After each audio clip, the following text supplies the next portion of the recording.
የብዙዎቹን ልብ ያራደ የብዙዎቹንም ቀልብ የሳበ ይህ ፎቶ ነገሩ እንዲህ ነው።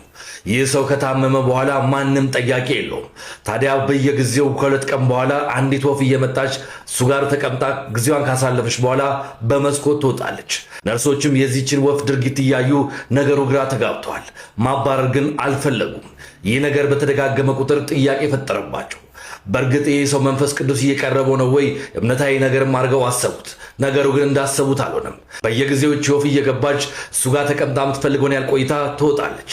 ታዲያ እሱ መንቃት ሲጀምር ነገሩን አብራራላቸው።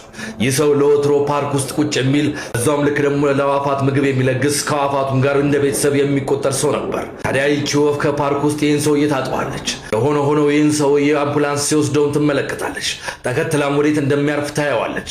ያረፈበትም ሆስፒታል በየጊዜው እየሄደች ትጠይቋለች። በየጊዜው እየሄደች ትመለከቷለች። ትናንት እሱ ሲጎበኛት፣ ትናንት እሱ ሲመግባት ነበር። ዛሬ ደግሞ ለእሱ ማንም ሰው የለውም። ነገር ግን የፍቅሯን ያክል መታ ቀርባውም ትሄዳለች። ድርጊቷን ያየችው ነርስ ፎቶ አንስታ ለዓለም ታሰራጨዋለች። ብዙ ሰዎች መነጋገር ያደርገውታል። ብዙዎችን በዛይት መቆራኘት ነው ሲሉም ይናገራሉ። እናም የሀገር ሰው በየትኛውም አጋጣሚ ቢሆን አይደለም ለሰው ልጆች ለእንስሳና ለአዕዋፋት እንኳን ይህን ያህል ቅርብ ከሆንና መልካም ከሆንን ውለታቸውን የሚከፍሉ ይመስለኛል። ከዚህ ሰው የለጋስነት የወፏን ፍቅር ምላሽ ብዙ እንማራለን። እኛስ በሰውኛ ለሰው ምን አደረግን? ለእናት ለአባቶቻችንስ ምን ሰራን? ምንስ ፈጠርላቸው? የሁልጊዜም ጥያቄያችን ሊሆን ይገባል።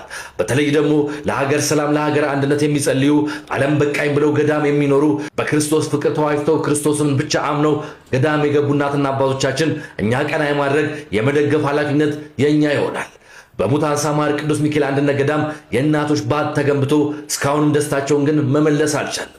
ምክንያቱም የነሱን ተራ አሳልፈው የሰጧቸው የአባቶች ባት ግንባታ ስላላለቀ አሁንም ደስተኛ አይደሉም። አባቶች አሁንም ድርቁ፣ ሀሩሩ እንዲሁም ጎርፉና ረሃቡ እንዳለ እየተፈራረቀባቸው ይገኛል። ስለዚህም እኛም የጀመርነውን ነገር ጨርሰን በረከቱ ተካፋይ ለመሆን በንግድ ባንክ 1442 598 እንዲሁም በአቢሲኒያ ባንክ 141 029444 የበኩላችን የምናደርግ ዕለቱ መልእክቴ ነው። ይህ የሚኖር ሕይወት ነው። ሰላም